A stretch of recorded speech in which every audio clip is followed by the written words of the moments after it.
Hello, future officers. My name is Narendra Sharma, and I welcome you all at the Study Funda.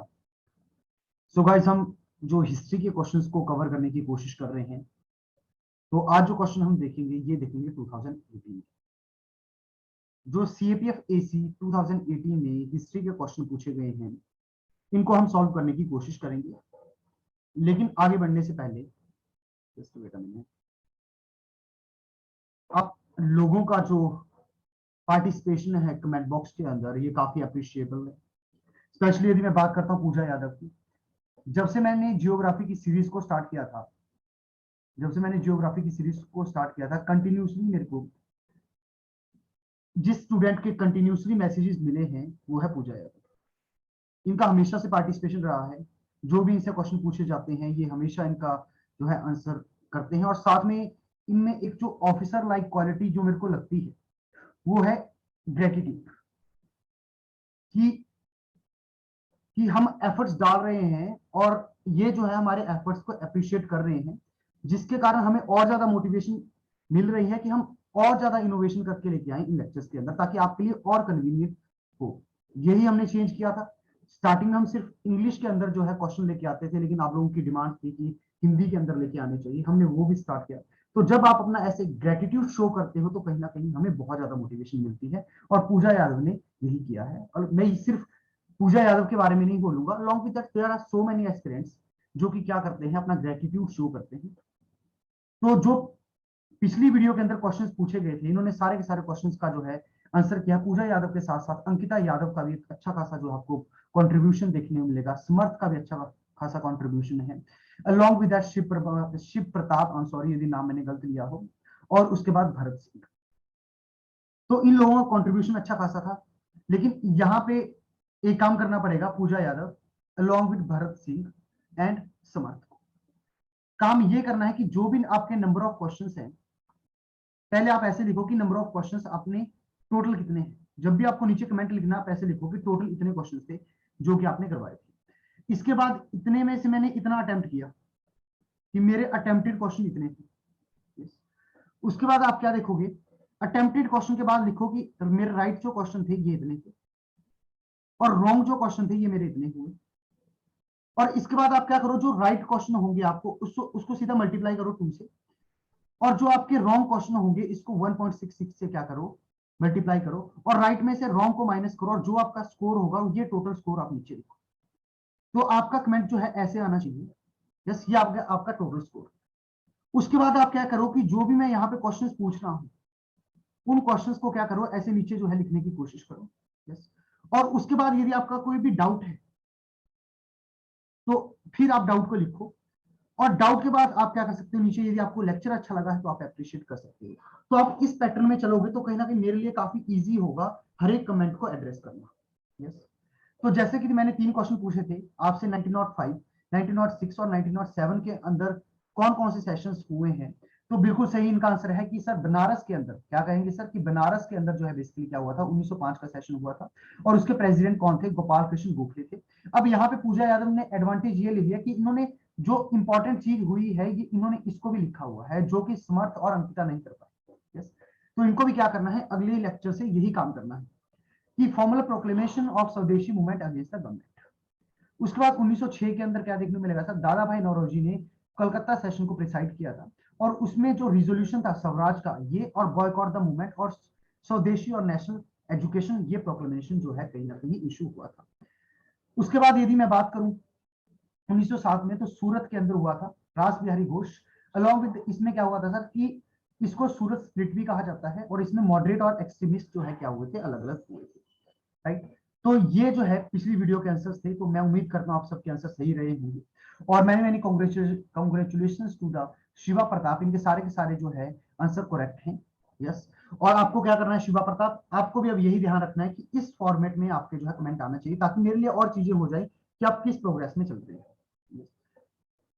बढ़ते हम अपने अगले segment की तरफ, लेकिन आगे बढ़ने से पहले अब देखना, IMKS का ये डाउट था कि सर इनको क्वेश्चन नंबर 104 में डाउट था। अब KS आपको करना क्या है कि नेक्स्ट वीडियो के अंदर जब भी आप कमेंट करोगे, आपको डाउट है या किसी भी बच्चे को डाउट है, करना आपको ये है कि आप डाउट भी लिख दो कि सर इस वाली स्टेटमेंट में, ताकि मेरे लिए बहुत इजी हो जाए। अभी मेरे को पता नहीं आपका डाउट कहाँ पे है, तो मैं फिर से इस क्वेश्चन को एक्सप्लेन करवा देता हूं और उसके बाद जो है हम बेसिकली आज के जो 2018 वाले क्वेश्चन हैं इनको हम देखेंगे। तो सर बोला गया है कि विच of the following statement about the Ishwar Chandra Vidyasagar is और आर नॉट करेक्ट। डायरेक्टिव देखना नॉट करेक्ट, ठीक है। ईश्वर चंद्र विद्यासागर के बारे में निम्नलिखित में से कौन सा कथन सही नहीं है। Vidyasagar's writing significantly helped to develop the Bengali language. Vidyasagar के लेखन ने बंगाली भाषा के विकास में उल्लेखनीय मदद की। He received the title Vidyasagar from presidency college Kolkata. उन्हें कोलकाता के प्रेसिडेंसी कॉलेज से विद्यासागर की उपाधि मिली। He was enthusiastic about the spread of the women education. स्त्रियों की शिक्षा के प्रसार को लेकर इनमें बहुत उत्साह था। Vidyasagar defended widow marriage without being convinced about spiritual support. धर्म ग्रंथ समस्त समर्थन के बारे में विश्वस्त हुए बिना विद्यासागर ने विधवा विवाह का समर्थन किया। Select the correct answer using the code given below. नीचे दिए गए कूट का प्रयोग कर सही उत्तर चुनिए। Option A 2 and 4 only, 2 and 4। Option B 1 and 2, 1 और 2। ऑप्शन सी 4 ओनली, केवल 4। डी 3। तो सर अब इसकी मैं बात करूं तो ये क्वेश्चन आप केस कैसे सॉल्व कर सकते थे। आपने यदि थोड़ा बहुत कहीं पढ़ा हुआ है तो आपने ये जरूर पढ़ा होगा सर कि जो टाइटल था विद्यासागर का ये इनको क्या प्रेसिडेंसी कॉलेज कोलकाता से ही मिला था। यदि सिर्फ आपको इतना पता है तो मतलब ये स्टेटमेंट करेक्ट है, ये स्टेटमेंट करेक्ट है, मतलब मुझसे क्या पूछा गया, नॉट करेक्ट पूछा गया, तो ये मेरा आंसर नहीं हो सकता, ये मेरा आंसर नहीं हो सकता। अब या तो फोर्थ होगा या तो मेरा क्या होगा, या तो थर्ड सही होगा या फोर्थ सही होगा। अब देखो यदि आपने ये सुना होगा केएस की ईश्वर चंद्र विद्यासागर ने काफी ज्यादा काम किया था विडो मैरिज के लिए। अब यदि मैं बात करूं सर किसके बारे में, विडो मैरिज के बारे में बात करूं तो आपको क्या देखने को मिलेगा कि विडो मैरिज आप तभी करवा पाओगे, पहले आप वुमेन को कहीं ना कहीं एजुकेट करने की कोशिश करोगे, आप उनके बारे में भला सोचोगे तो पूरा इंक्लूसिव सोचोगे ना, एक्सक्लूसिव नहीं सोचोगे। तो ऑब्वियसली मैं ये एक जनरल स्टेटमेंट मान के चल रहा हूं कि कोई भी जो है सोशल रिफॉर्मर है वो वुमेन के एजुकेशन के लिए तो वॉइस रेज करेगा ही करेगा। अब कोई ऐसा नहीं हो सकता वॉइस रेज नहीं करे। तो स्प्रेड ऑफ वुमेन एजुकेशन, तो सर ये तो बिल्कुल सही स्टेटमेंट लग रही है, तो I left with only one statement, that is C. और सर फोर्थ स्टेटमेंट का कहना है कि Vidyasagar defended widow marriage without being convinced about spiritual support. Sir सबसे बड़ी बात ये है कि आप किसी चीज के साथ वो कनेक्ट नहीं कर रहे हो तो कैसे आप सपोर्ट कर सकते हो। और यहाँ पे स्पिरिचुअल लेवल पे बात हो रही है, जहां पे विद्यासागर का ये मानना था कि हमारे पुराने ग्रंथों में जहां पे क्या किया जा रहा है, इतनी वुमेन को रिस्पेक्ट मिल रही है, तो उसके हिसाब से यहाँ पे तो कुछ भी नहीं हो रहा। सती प्रथाएं चल रही है, वीडियो को मैरिज नहीं करने दी जा रही, तो ऐसा हो ही नहीं सकता था कि ये स्पिरिचुअली अटैच बिना हुए ये समर्थन कर पाते। तो इसके कारण जो है ये क्या हुई थी, स्टेटमेंट गलत हुई थी। यस, तो मैं उम्मीद करता हूं आपका ये डाउट क्लियर हो गया। बढ़ते हम आज के जो क्वेश्चंस हैं इनके ऊपर चलते हैं।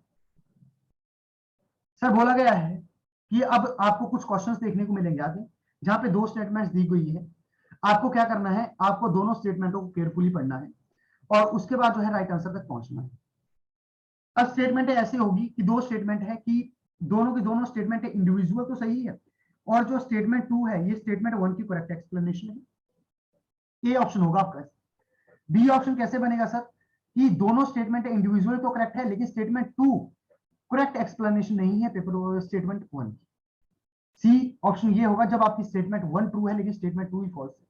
और डी सर क्या होगा, कि स्टेटमेंट 1 जो है बेसिकली फॉल्स है लेकिन स्टेटमेंट 2 जो है बेसिकली करेक्ट है। तो करते हैं सर स्टार्ट। यहां पे क्वेश्चन नंबर 61, इसमें बोला गया for the early societies historians retrieve information about the elite families mostly from the inscriptions. प्राचीन समाजों में अभिजात्य विशिष्ट वर्ग के परिवारों के बारे में इतिहास वेता अधिकतर अभिलेखों से सूचनाएं प्राप्त करते थे। यह हो गया हमारा कथन 1। कथन 2 का कहना है Satavahanas inscriptions generally end with the term putra a प्राकृतिक वर्ड मीन्स सन। कथन 2 सातवाहन अभिलेख प्राय एक प्राकृत पद पुत्र से पूर्ण या समाप्त होते थे जिसका अर्थ था बेटा। कॉमन सेंस लगाओ। पुत्र, पुत्र आपको क्या देखने मिलेगा, या तो एक आपको हिंदी वर्ड देखने को मिल रहा है या आपको संस्कृत वर्ड देखने को मिल रहा है। तो सर यदि मुझे पता है कि ये संस्कृत वर्ड है तो प्राकृत तो हो नहीं सकता। तो सर यहां से मैं सिर्फ ये कॉमन सेंस आप लगाते हैं कि पुत्र जो है एक संस्कृत वर्ड है या फिर हिंदी आएगा, तब भी आप राइट आंसर तक पहुंच सकते थे। तो सर मतलब मेरा कथन 2 ही गलत है। कथन जो है, आई एम सॉरी, जो कथन द्वितीय है या दूसरा है, या फिर जो स्टेटमेंट 2 है यही गलत है, और स्टेटमेंट 2 गलत है तो सर क्या होगा कि मेरा राइट आंसर क्या बन जाएगा, सी बन जाएगा। और ये क्वेश्चन कहां से लिया गया है, थीम्स ऑफ इंडियन हिस्ट्री से लिया गया है, थीम्स ऑफ इंडियन हिस्ट्री से लिया गया है। Themes of Indian history part 1 से ये क्वेश्चन आया हुआ है। यस, और यदि मैं गलत नहीं हूं तो आई थिंक चैप्टर 2 या चैप्टर 3 में से। yes. तो जैसा कि आप देख सकते हो पेज नंबर 55 पे चैप्टर 2 है। यस, तो अब एक और डाउट था बच्चों का कि सर आप ऐसे पूरा का पूरा ये दिखाते हो, पूरा का पूरा पेज दिखाते हो, जिससे हमें पढ़ने में काफी दिक्कत आती है। तो बच्चों मैं ये अज्यूम करके चल रहा हूं कि आपके पास ये बुक है, यदि आपको पेज नंबर पता है तो आप पूरा का पूरा खुद की बुक से रीड कर सकते हो। यहाँ पे एक प्रूफ देने की बात है सिर्फ आपको कि यहाँ से क्वेश्चन पूछा गया है। Yes. और साथ में अब आपको क्या करना है, अब इस चैप्टर में से क्वेश्चन आता है, इसको ढंग से प्रिपेयर कर लो, अगली बार यहीं कहीं से फिर से घूम के आ जाएगा। तो सर ये देखो, बोला गया है for the early societies historians can retrieve information about elite families fairly easy. Yes, लेकिन सर डिफिकल्ट क्या होता था, डिफिकल्ट होता था जो रूरल फैमिली, जो ऑर्डिनरी पीपल थे उनके बारे में। और सर सबसे बड़ी बात है, अब इजीली कैसे मिलेगी, यदि कहीं लिखा होगा तभी कुछ कर पाओगे। yes. अब आ जाओ यहाँ पे सर, यहाँ पे बात की जा रही है सर कि जो वर्ड है, वर्ड क्या है, पूता। वर्ड क्या है सर, पूता, नॉट पुत्र, नॉट पुत्र। तो क्या हो जाएगा, ये स्टेटमेंट गलत होगी कि नहीं होगी। यस, एक और याद, अच्छा मेरे को एक पॉइंट बताओ, क्वेश्चन पूछता हूं मैं आपसे, यदि मैं सतवाहनास की बात करता हूं तो सतवाहनास के जो गोत्र थे वो कैसे चलते थे, ये आपको बताना है। और यहाँ पे जो है फिर उसके बाद जब थ्रोन को क्या किया जाता है, ट्रांसफर किया जाता है, तो वो किसको फॉलो करते थे, मैट्रिलिनी को फॉलो करते थे या पैट्रिलिनी को फॉलो करते थे। गोत्र में आप बताओगे ये मैट्रिलिनी को फॉलो करते थे या पैट्रिलिनी को फॉलो करते थे। और जब भी ट्रांसफर ऑफ थ्रोन होता था उसमें मैट्रिलिनी को फॉलो किया जाता है, पैट्रिलिनी को फॉलो किया जाता था, ये आप बताओगे। एक और क्वेश्चन मैं पूछना चाहूंगा, तीसरा क्वेश्चन मेरा यहां से ये रहेगा कि यहाँ पे जो है 1907 के अंदर सर क्या हुआ है, सूरत का स्प्लिट हुआ है। आपको ये बताना है कि बेसिकली जो है कि मॉडरेट और एक्सट्रीमिस्ट, मॉडरेट और एक्सट्रीमिस्ट कौन सा ऐसा आईएनसी का सेशन था जिसमें ये इकट्ठे होंगे। यस, और उसमें कौन सा इंपॉर्टेंट क्या हुआ था आपको ये भी बताना है। यस, और ये कैसे, इसकी रेलिवेंस क्या है हिंदू मुस्लिम यूनिटी, ये 3 क्वेश्चन आपको बताने हैं। यस, तो मैं उम्मीद करता हूं जैसे यहाँ पे आपका जो है रिप्लाई रहा है, मैं चाहता हूँ ये जो वॉल है ये और ज्यादा बढ़े, और ज्यादा बच्चों के पार्टिसिपेशन आए। यहाँ पे गिन के जो है आपको 4 से 5 देखने को मिलेंगे, कम से कम आपको क्या देखना चाहिए कि 20 से 25 तो नेक्स्ट वीडियो तक होने चाहिए। तो सबको जो है क्या करना है, पार्टिसिपेट करना है। और आई थिंक अब जो कमेंट होते हैं वो यूजुअली 90 टू 20 के बीच में रेंज कर रहे हैं। तो मैं एक आपको टारगेट देखता हूँ, यदि मैं आपको टारगेट दे रहा हूँ, देखता हूँ मैं आप इसको कंप्लीट कर पाते हो कि नहीं कर पाते हो। और टारगेट आपका ये है कि सर आपको क्या करना है, 50 कमेंट करने हैं वीडियो के नीचे, 50 कमेंट। उसमें आपका ग्रेटिट्यूड हो सकता है, उसमें आपका जो है डाउट हो सकते हैं, उसके बाद आपके जो है ये जो मैंने पैटर्न बताया ये हो सकता है। यदि मैं लाइक की बात करूं तो लाइक का जो है मैं टारगेट रखना चाहूंगा 150 का, और मुझे उम्मीद है कि आप पूरा कर दोगे कि इस वीडियो पे 150 लाइक्स और साथ में 50 कमेंट्स, टोटल 200 का टारगेट है। लेट्स सी आप जो है 24 आवर के अंदर इसको कंप्लीट कर पाते हो कि नहीं कर पाते। और मुझे उम्मीद है कि आप आने वाले ऑफिसर्स हो, और आपके लिए एक छोटा सा टास्क है जो आप इजीली कंप्लीट कर दो। साथ में ये सारे क्वेश्चंस लिखने हैं आप। तो मैं उम्मीद करता हूं ये क्वेश्चन आपको एक्सप्लेन हो चुका है, राइट।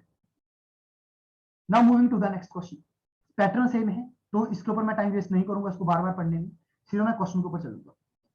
स्टेटमेंट 1 का कहना है in the 1856 Nawab Wajid Ali Shah was dethroned and exiled to the Calcutta on the plea that the region was being misgoverned.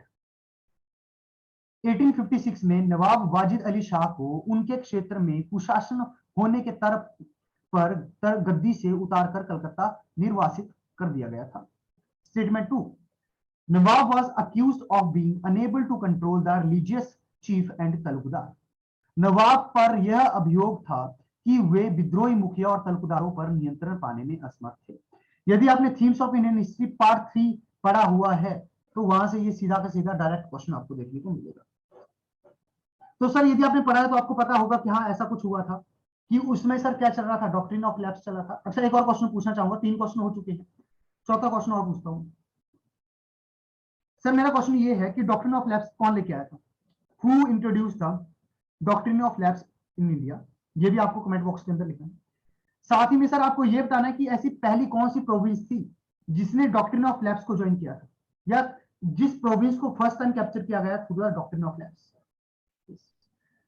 तो ये आपको बताना था। एक और क्वेश्चन पूछूं, मैं उम्मीद करता हूं आपकी तैयारी अच्छी हुई है। मेरे को ये बता दो कि झांसी भी क्या आया था सर, डॉक्ट्रिन ऑफ लैप्स के थ्रू इसको कैप्चर किया गया था, कौन सी ईयर में किया गया था? 3 क्वेश्चन डॉक्ट्रिन ऑफ लैप्स से, 3 मैं ऐसे पूछ चुका हूं। यस, और टोटल 8 क्वेश्चन हो चुके हैं। 3 आईएनसी के सेशन से जो आएगा, उसके बाद 3 यहां से हो गए, और 2 मैं मैट्रिलिनी और पैट्रिलिनी के ऊपर पूछ लूंगी। तो बात की जाए सर, स्टेटमेंट 1 हमें पता चल गया, स्टेटमेंट 2 ये हमें पता चल गया। अब सर मुझे पता है कि हाँ 1857-56 के अंदर मिस गवर्नेंस के बेसिस पे कहीं ना कहीं अवध को कैप्चर किया गया था, और उनको जो है क्या किया गया था, जो नवाब वाजिद अली शाह थे उनको डिथ्रोन किया गया था और एक्साइल किया गया था कलकत्ता के। यहाँ पे आप पढ़ सकते हो कि जो नवाब वाजिद अली शाह है sir, dethroned and exiled to the Calcutta on the plea that the region was being discovered। अब इससे ज्यादा यूपीएससी ऐसे टफ एग्जामिनेशन को कंडक्ट करवाते हैं, और यहाँ पे आपको सीधा सोर्सेज बताया जा रहा है कि कहां से कॉपी पेस्ट हो रही है स्टेटमेंट। तो सर स्टेटमेंट 1 सही है, बिल्कुल है। दूसरा सर ये माना गया कि जो नवाब थे सर, इनके ऊपर एलिगेशन थे कि ये unable to control the rebellious chiefs and taluqdar. यहाँ पे पढ़ो कि सर जो नवाब था सर, इसकी डिपेंडेंसी इंक्रीज हो चुकी थी ब्रिटिशर्स के ऊपर in order to maintain the law and order. Yes, और सर ये जो है अपना कंट्रोल असर्ट नहीं कर पा रहा था, किसके ऊपर? चीफ और तालुकदार के ऊपर। यस, तो सर क्या देखने को मिलेगा? स्टेटमेंट 1 भी सही है, स्टेटमेंट 2 भी सही है। मतलब मेरा ये सही नहीं हो सकता, ये सही नहीं हो सकता, ए या बी सही होगा।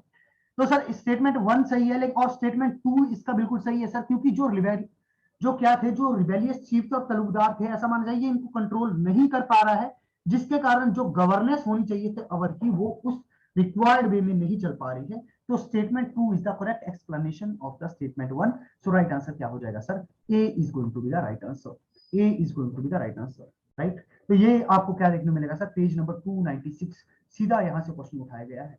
अब क्वेश्चन मेरे को और भी बहुत सारे पूछने हैं। ओके, अच्छा मुझे एक बात बता दो, सब्सिडरी अलायंस, ठीक है, ये तो आपको पता ही होगा। मेरे को ये जानना है कि सब्सिडरी अलायंस में जो फर्स्ट प्रोविंस थी वो कौन सी थी? डॉक्ट्रिन ऑफ लैप्स में फर्स्ट प्रोविंस कौन सी थी, ये आपको पता है? आपने लिख दिया होगा अभी तक कमेंट बॉक्स के अंदर। अब मुझे ये बताओ कि सब्सिडरी अलायंस में जो फर्स्ट प्रोविंस आएगी ये कौन सी आएगी, ये आपको याद रखना। तो आपको इसका आंसर करना है। और चलो एक और डिफिकल्ट क्वेश्चन है, यदि आप बता सको तो बता दो।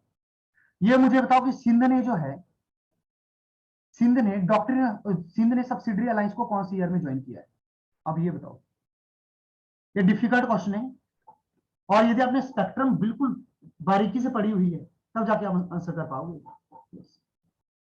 Moving to the next sir, इसमें ये बोला जा रहा है, स्टेटमेंट 1 का कहना है कि महात्मा गांधी जो है ये फास्ट के ऊपर चले गए थे।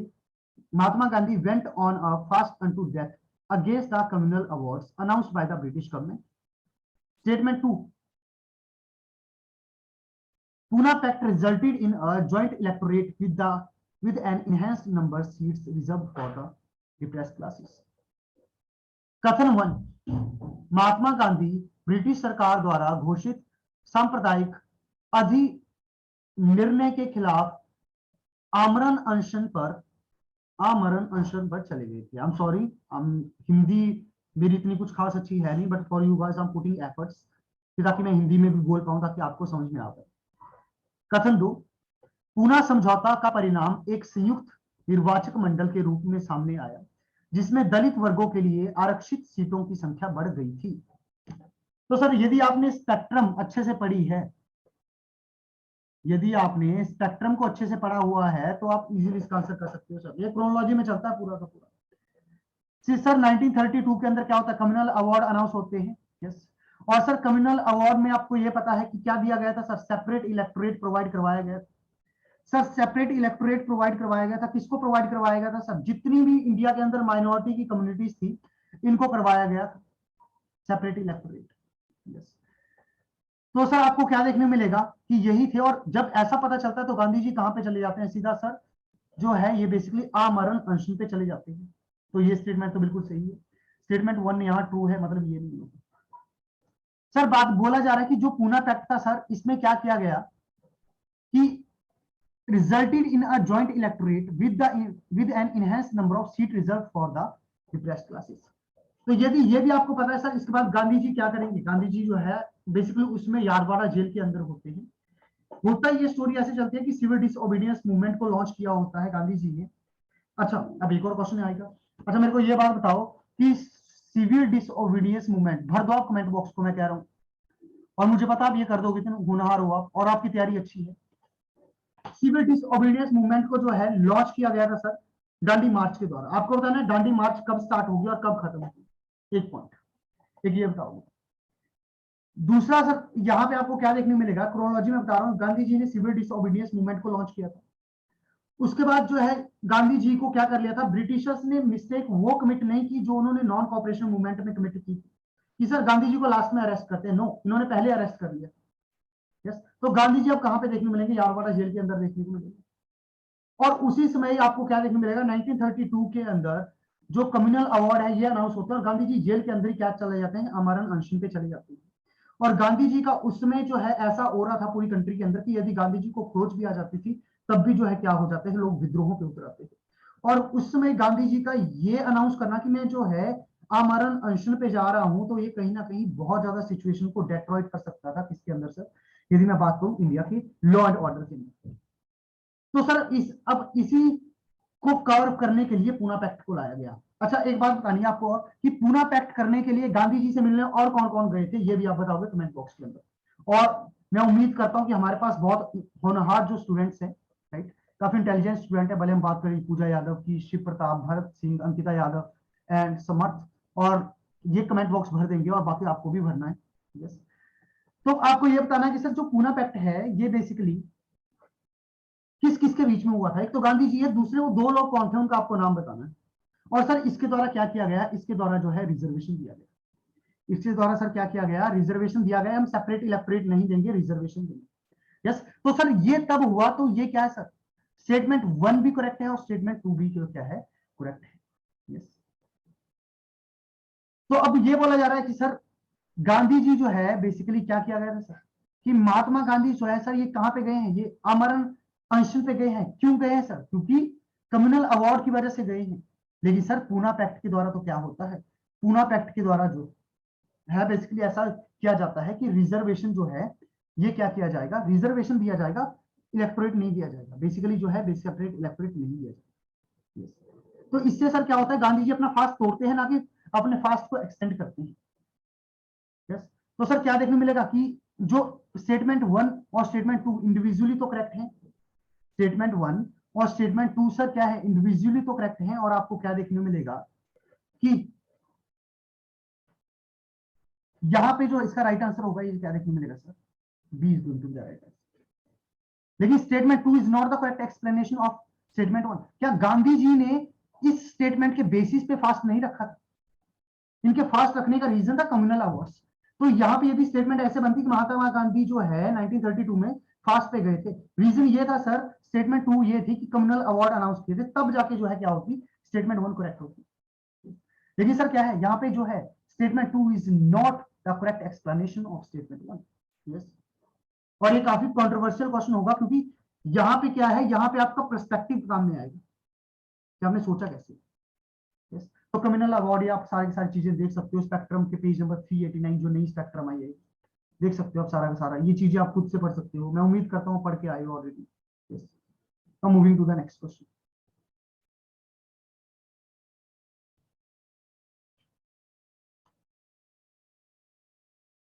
तो सर यदि हम बात करें किसके बारे में,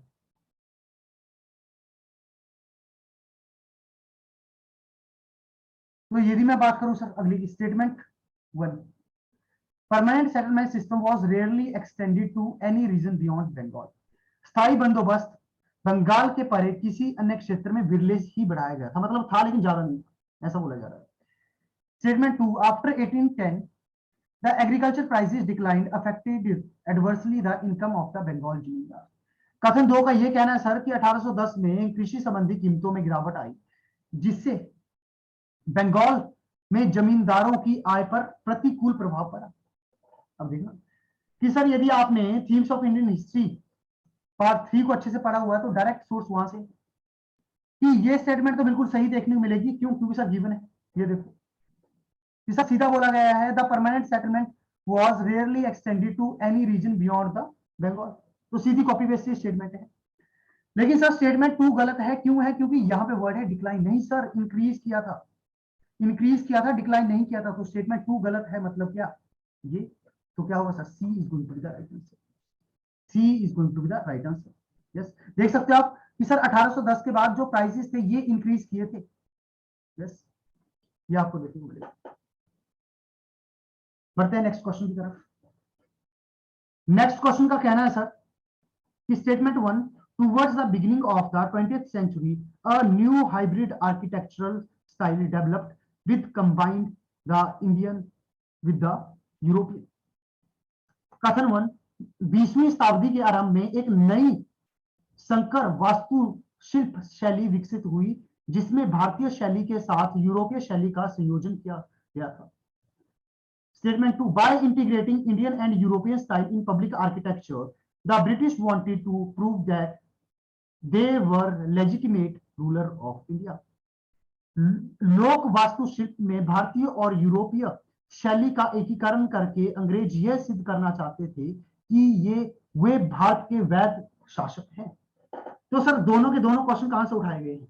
दोनों की दोनों statement themes of Indian history से उठाई गई है। तो सर ये बात तो मैं आपको पहले बता रहा हूं कि दोनों की दोनों स्टेटमेंट सही है।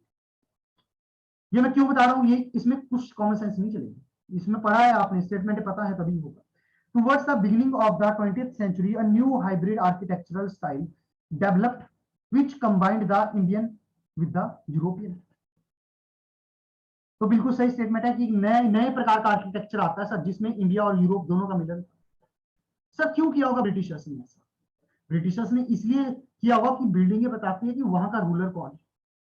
तो ब्रिटिशर्स ये चाहते हैं यदि यहाँ पे हमारा स्टाइल जो है डेवलप होगा, इसका मतलब ये शो करेगा कि हम ही यहीं के रूलर है। तो statement 2 is the correct explanation of statement 1। पूछा ये जा रहा है कि स्टेटमेंट 1 हुई क्यों है, इसके पीछे का रीजन क्या है स्टेटमेंट 2?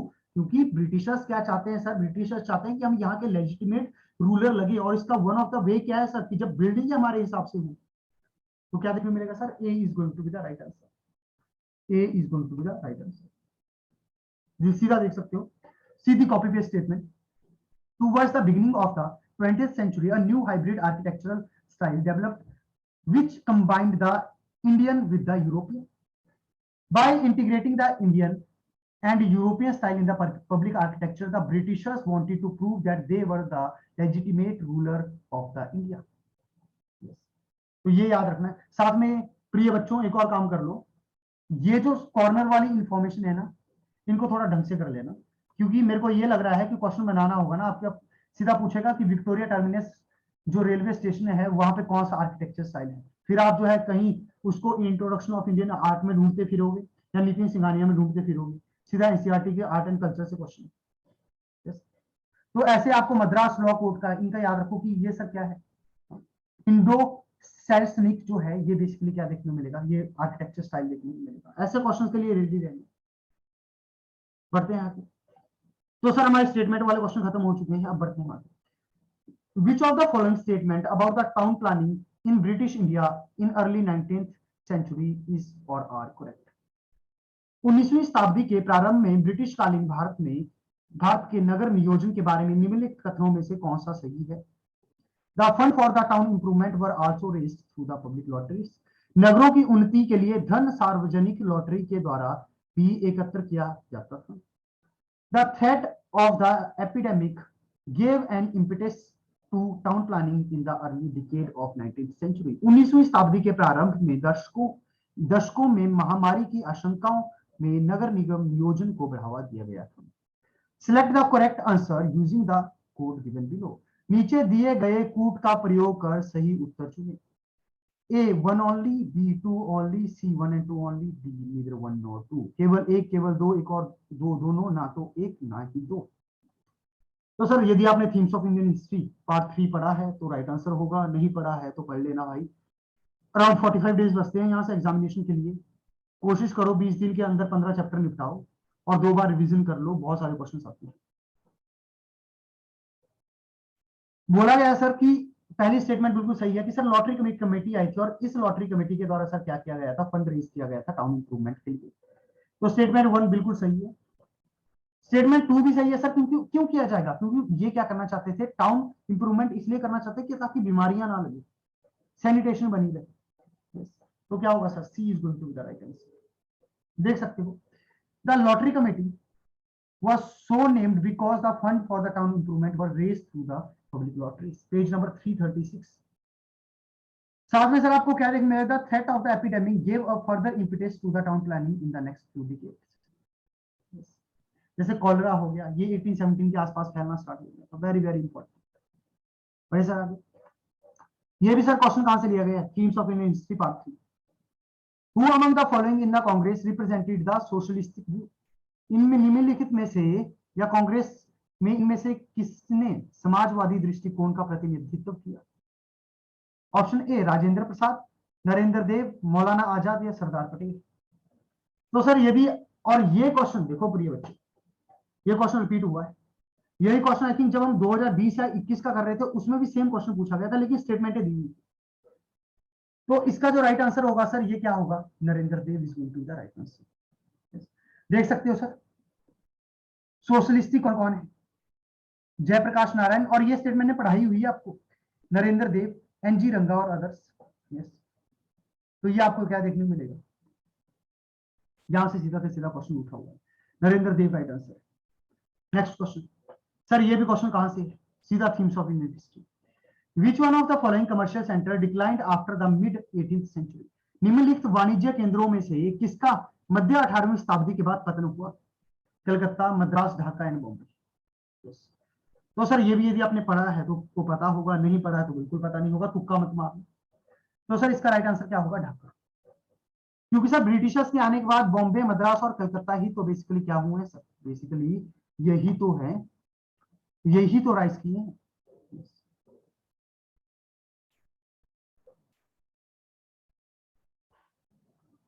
तो इसका जो राइट आंसर होगा, C is going to be the right answer. तो सर क्या देखने मिलेगा आपको, सी इसका राइट आंसर देखने को।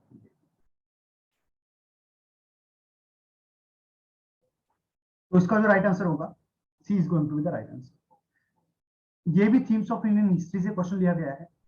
From the mid 18th century there was a new phase of changes, commercial centers such as Surat, Masulipatam, Dhaka, which had grown in the 17th century declined, whereas trade shifted to the other places, right? तो ये centre में sir क्या है, ढाका है कि नहीं? तो सीधा क्वेश्चन बना हुआ है। बढ़ते हम नेक्स्ट क्वेश्चन की तरफ। बोला गया विच of the following statement about the Indian independence is और आर करेक्ट। ये क्वेश्चन भी सीधा सर कहां से है, थीम्स ऑफ इंडियन हिस्ट्री में से। कहना यह है sir, the formal transfer of powers on 15th of August 1947 heralding India's independence was announced by Lord Mountbatten। Bharat की स्वतंत्रता के बारे में निम्नलिखित कथनों में से कौन सा सही है? 15 अगस्त 1947 को भारत की स्वतंत्रता की सूचना देते हुए शक्ति ने औपचारिक हस्ताक्षरण की घोषणा लॉर्ड माउंटबेटन द्वारा की गई। Mahatma Gandhi was not present at the festivities in the capital on 15th of August 1947। 15th of August 1947 को राजधानी में हुए उत्सवों में महात्मा गांधी उपस्थित नहीं थे। तो सर यदि आपने थोड़ा बहुत पढ़ा हुआ है तो ये तो आपने लॉर्ड माउंटबेटन के बारे में जरूर पढ़ा होगा कि यहाँ ट्रांसफर ऑफ पावर हुआ था, ये सारी चीजें। तो पहली स्टेटमेंट तो करेक्ट है, पहली यदि करेक्ट है तो दूसरा नहीं हो सकता, फोर्थ नहीं हो सकता। और सर महात्मा गांधी के उस फेस्टिव में प्रेजेंट थे या नहीं, तो महात्मा गांधी जो है काफी ज्यादा दुखी थे। महात्मा गांधी का यह मानना था कि हम चाहते थे इंडिपेंडेंस मिले but not at the cost of the partition, not और at the cost of the holocaust, जो कि क्या चल रहा था सर, उसमें चल रहा था ड्यू टू द पार्टीशन। तो सर सेकंड स्टेटमेंट भी करेक्ट है, तो C is going to be the right answer. सीधा स्टेटमेंट है सर, कहां से उठाई गई है, थीम्स ऑफ इंडियन हिस्ट्री में से उठाई गई है। ये आप देख सकते हो 364 page. In February 1947 bevel was replaced as a Lord Mountbatten, and Lord Mountbatten called one round of talks, but when these two proved inconclusive, he announced that British India would be freed but also divided. The formal transfer of the power was fixed on 15th of August 1947, right? अब यहाँ पे देखो, Mahatma Gandhi was not present at the festivities in the capital 15th of August 1947. He was in Calcutta, but he did not attend any functions host। ये सब कुछ आपको देखने को मिलेगा। तो याद रखना है, सीधे प्रूफ के साथ देख सकते हो कि कैसे कैसे क्वेश्चन बन रहे हैं। और मैं उम्मीद करता हूं कि आपका जो है सबका हिस्ट्री और ज्योग्राफी का पोर्शन जो अब तक मैंने कवर करवाया है ये आपका बहुत अच्छा जाएगा, और जो बाकी आगे भी पोर्शन कवर होंगे वो भी आपके अच्छे जाएंगे। बढ़ते हैं हम आगे। सर पॉलिटी का क्वेश्चन है और 2018 का, तो आई थिंक त्यागी सर ने जो है ये तो आपका करवा ही दिया होगा क्वेश्चन, लेकिन मैं अभी यहाँ पे रिपीट कर रहा हूँ। Which of the following statement about the Constitution of India is or are correct? कि Constitution of India में, भारत के संविधान में निम्नलिखित में से कौन सा कथन सही है या नहीं है? The objective resolution was moved by the Sardar Vallabh भाई पटेल। उद्देश्यों का कथन सरदार वल्लभ भाई पटेल द्वारा प्रस्तावित किया गया था। पहली स्टेटमेंट आपको गलत लगेगी कि नहीं लगेगी? सर हर एक बच्चे को पता है कि सर ही नेहरू था। कौन था? नेहरू था। नेहरू ने ये काम किया था, ना कि सरदार पटेल ने किया था। तो सर मेरी पहली स्टेटमेंट ही गलत है। यस।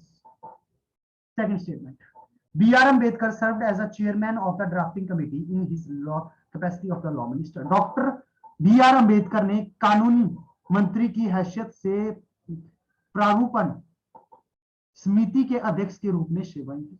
सो सेकंड स्टेटमेंट सही है, B is going to the right answer. Easy question देखने को मिलेगा। लक्ष्मीकांत आपने अपना बहुत अच्छे से पढ़ा। मूविंग टू द नेक्स्ट, ये क्वेश्चन अच्छा है और इंपॉर्टेंट भी है।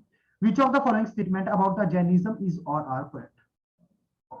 सर बोला ये जा रहा है कि जैन धर्म के बारे में निम्नलिखित कथनों में से कौन सा सही है?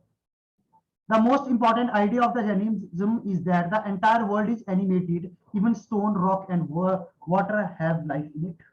तो पहली स्टेटमेंट यदि आपने पढ़ी है तो बिल्कुल सही है। जैन धर्म में सबसे महत्वपूर्ण विचार यह है कि संपूर्ण विश्व सजीव है, यहां तक कि पत्थर, चट्टान एवं जल में भी जीवन है। बिल्कुल सही स्टेटमेंट है। Asceticism and penance are required to free oneself from cycle of karma. कर्म चक्कर से समय को मुक्त करने के लिए वैराग्यवाद और तपस्या आवश्यक है। तो राइट आंसर इसका क्या होगा? सर ये भी बिल्कुल सही स्टेटमेंट है, सी राइट आंसर देखने को मिलेगा।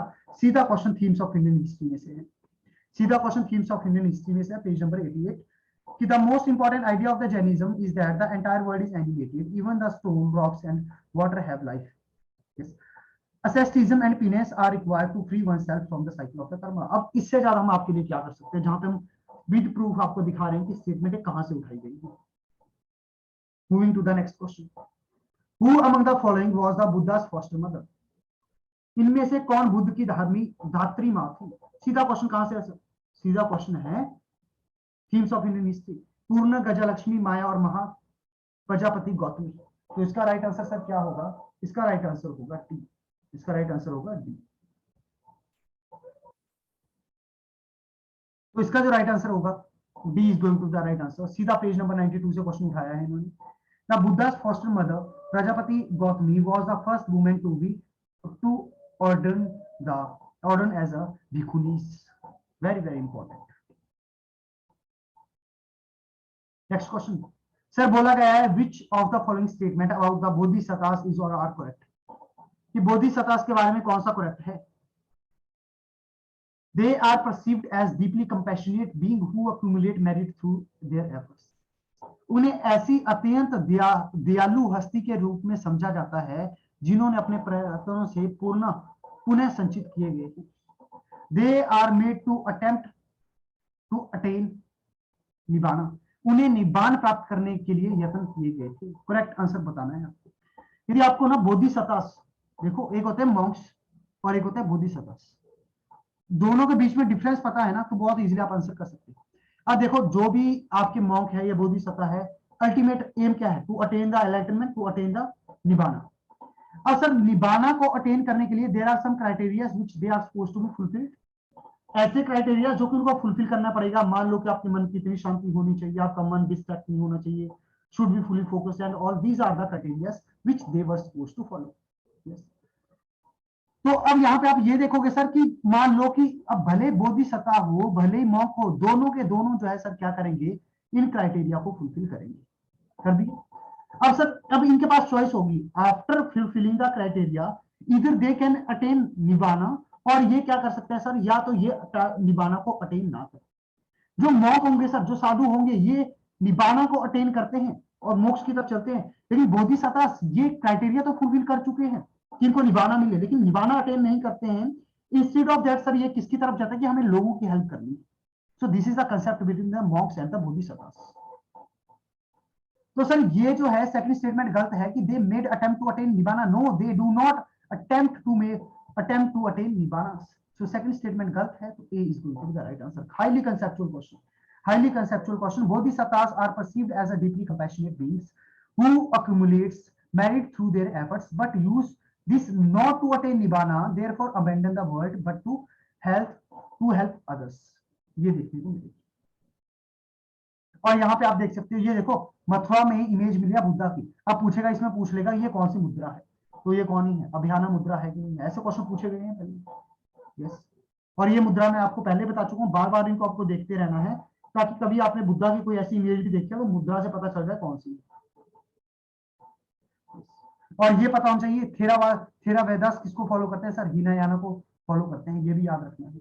महायाना के बारे में पता होना चाहिए, ग्रेटर व्हील लेसर व्हील, ये सब कुछ बहुत अच्छे से आपको पढ़ा होना चाहिए, तब आपकी बात करेंगे। Moving to the next question, बोला ये जा रहा है sir, which of the following is not a characteristics features of the Indian independence act. इनमें से कौन सा इंडियन इंडिपेंडेंस एक्ट का फीचर नहीं है। The dominion of India got the residuary territory of India, excluding the province of the Sindh, Baluchistan, West Punjab and East Bengal and Northwestern province। बिल्कुल सही बात है कि डोमिनियन ऑफ इंडिया तो ये आ गया, ये पूरा का पूरा क्या है, डोमिनियन ऑफ पाकिस्तान आएगा कि नहीं आएगा।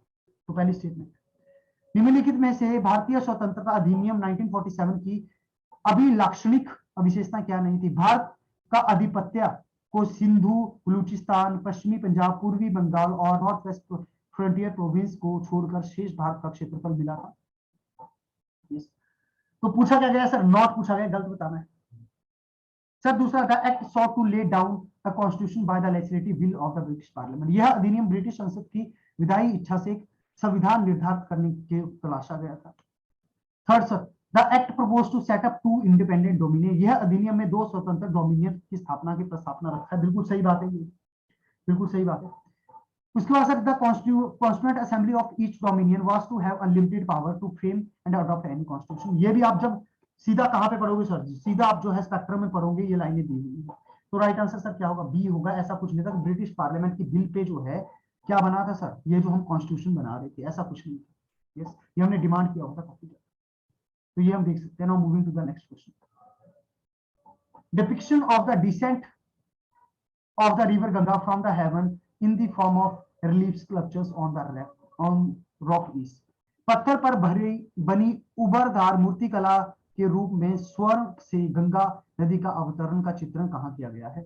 एलोरा, महाबलीपुरम, उसके बाद सांची एंड अमरावती, कहाँ पे है। तो ये क्वेश्चन सर कहाँ से है, ये इंट्रोडक्शन ऑफ आर्ट है 11th के एनसीईआरटी। यहां से इसका राइट आंसर सर क्या होगा, बी होगा। वैसे हम थीम्स ऑफ इंडियन हिस्ट्री से भी इसको कनेक्ट कर सकते हैं, लेकिन उसमें डायरेक्टली नहीं दिया हुआ है। तो आपको क्या करना है, जो भी थीम्स ऑफ इंडियन हिस्ट्री के पिक्चर्स है, उसके जो बैकग्राउंड की इंफॉर्मेशन है वो भी आपको बहुत अच्छे से पता होनी चाहिए। तो जैसा कि आप देख सकते हो यहाँ पे, descent of Ganga, story of descent of Ganga, कहाँ पे सर, ये महाबलीपुरम में, महाबलीपुरम। यस, तो यहाँ से आपको सीधा आंसर देखने को मिलेगा। Moving to the next, which of the following, ये भी आपको त्यागी सर ने करवाया होगा। Which one of the following statement about the Constitution of India is correct? It was framed between the December 1946 से December 1949. The draft of the Constitution were discussed in the public meeting. It is the shortest document of the Constitution in the world. It came fully operation immediately after the drafting. The drafting was completed in December 1949. Bharat के संविधान के बारे में निम्नलिखित कथनों में से कौन सा एक सही है। इसे दिसंबर 1946 से दिसंबर 1949 के बीच में तैयार किया गया। संविधान के प्रारूपों पर जनसभाओं पर में चर्चाएं हुई थी। विश्व में संविधान का यह संक्षिप्त प्रलेख है। दिसंबर 1949 में प्रारूपण पूरा होने के तुरंत बाद इसको पूरी तरीके से जो है प्रवर्तित कर दिया गया। सर मुझे यह पता है कि फुली ऑपरेशन तो 26 ऑफ जैन 1950 में हुआ, तो ये स्टेटमेंट गलत है।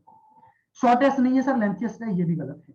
अब यहाँ पे तो सर ये इसका राइट आंसर होगा ए। क्यों होगा, क्योंकि सर यहाँ पे दिया हुआ है थीम्स ऑफ इंडियन हिस्ट्री का लास्ट में, the constitution of India was framed between the दिसंबर 1946 से दिसंबर 1949। तो पहली स्टेटमेंट सर क्या होगी, correct. Moving to the next question, who among the following has not written about the partition in his work. इनमें से किसने अपने काम के अंदर जो है पार्टीशन के बारे में नहीं लिखा है। सादत हसन मंटो, बंकिम चंद्र चट्टोपाध्याय, भीषण सैनी एंड नरेंद्र नाथ मिश्रा। यदि आपने थीम्स ऑफ इंडियन हिस्ट्री अच्छे से पढ़ा है तब आप इसका आंसर कर पाओगे, अदरवाइज नहीं कर पाओगे। तो इसका राइट आंसर सर क्या होगा, बी होगा, बंकिम चंद्र चट्टोपाध्याय। तो सर पार्टीशन कब हुआ है, 1947 में। बंकिम चंद्र चट्टोपाध्याय सर कब लिख रहे थे, वो जो है आनंद मठ वगैरह लिख रहे थे कब, 1860s के आसपास। तो सर क्या होगा, राइट आंसर बी होगा। तो जिंदा थोड़ी रहेगा आदमी के लिए। यहाँ पे हसन मंटो देखने को मिलेंगे।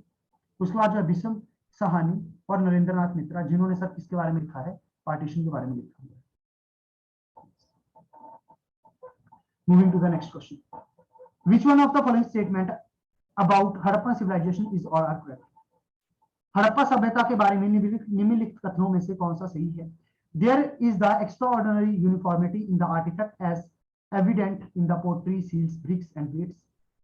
शिल्प तथ्यों के असाधारण एक रूपता पाई जाती है, जैसे किसी मिट्टी के बर्तनों, मुहर, ईंट और तलाश तौल से सुस्पष्ट है। आई एम रियली सॉरी, मेरी प्रोनाउंसिएशन इतनी सही नहीं है हिंदी की। आई होप आप इस बात को समझ रहे होंगे कि हिंदी काफी डिफिकल्ट लैंग्वेज है, और मैं अप्रिशिएट करता हूँ एस्पिरेंट को जो कि हिंदी में तैयारी करते हैं। इतनी डिफिकल्ट लैंग्वेज के अंदर तैयारी करना वाकई में बहुत ब्रेवरी का काम है।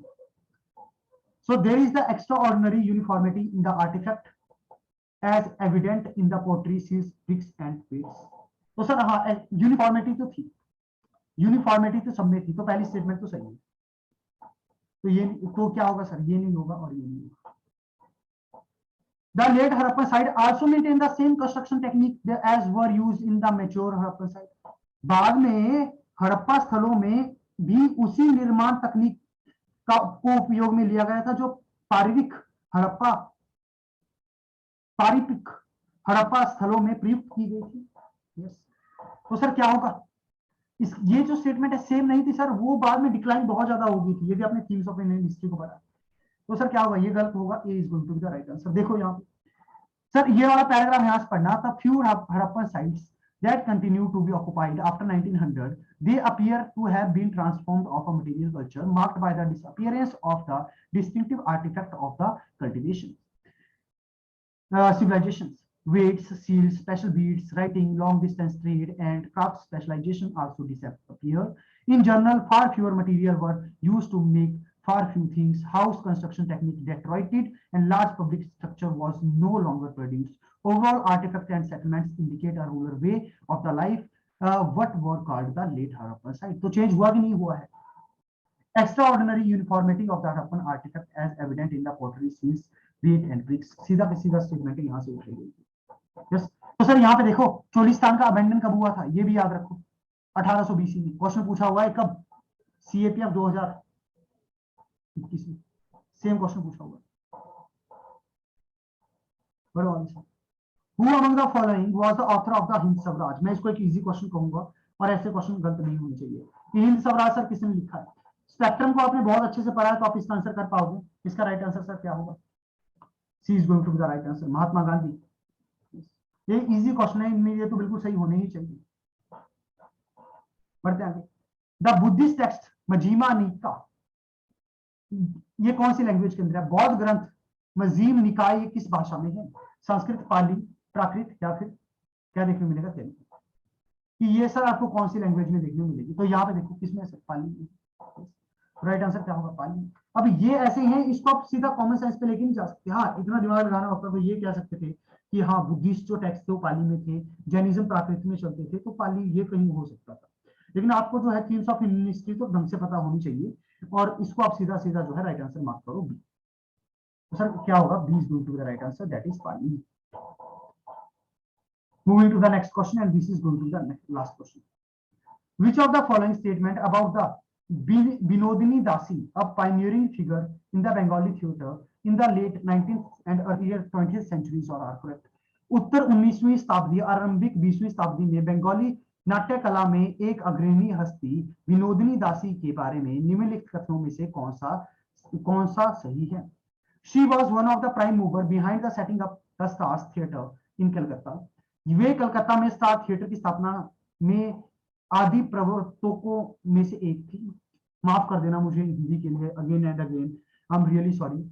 उस बार sir she serialized her autobiography Amar Katha between the 1910 and 30।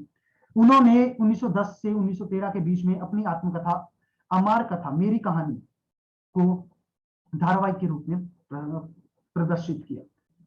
Option है 1 only, 2 only, 1 and 2, neither 1 nor 2। तो सर यदि आपने themes of Indian history part 3 पढ़ा है तो इजीली आप आंसर कर दोगे। इसका जो राइट आंसर होगा सर सी राइट आंसर होगा। देख सकते हो मैं बार बार बता चुका हूँ अमर कथा के बारे में, ठीक है। She was the prime mover setting up the star theatre, हाँ ये स्टेटमेंट है। उसके बाद सर ऑटोबायोग्राफी अमर कथा, बिल्कुल सही बात है, तो यही राइट आंसर है। तो इसी के साथ जो है हमारे सारे के सारे क्वेश्चन होते हैं। अब आपको सर क्या करना है, यदि आपने यहाँ तक सुना हुआ है तो मैं आई मस्ट से कि आप में एक और ऑफिसर वाली क्वालिटी है, वो है पेशेंस, क्योंकि इतनी लेंथी वीडियो है ये। और यदि आपने यहाँ तक सुना है तो many many congratulation to you कि आपने पेशेंस बहुत ज्यादा है। तो अब आपको क्या करना है कि जो जैसा आपको कमेंट बताया गया है वैसे आपको कमेंट उस फॉर्मेट में कमेंट करना है। ज्यादा से ज्यादा कमेंट करो, ज्यादा से ज्यादा लाइक करो। 50 का टारगेट है किसका, 50 का टारगेट है कमेंट्स का, 150 का टारगेट है लाइक्स का। देखते हैं आप पूरा कर पाते हो 24 आवर्स के अंदर कि नहीं। यस, तो एक ऑफिसर को मैं चैलेंज ही कहूंगा कि जो फ्यूचर ऑफिसर्स हैं उनके लिए चैलेंज है, देखते हैं फुलफिल कर पाते हैं कि नहीं कर पाते हैं। चैनल को सब्सक्राइब करना है आपको ताकि जो है नोटिफिकेशन मिलती रहे। और इसी के साथ जो है मैं इस वीडियो को यहीं पे एंड करूंगा। Thank you so much.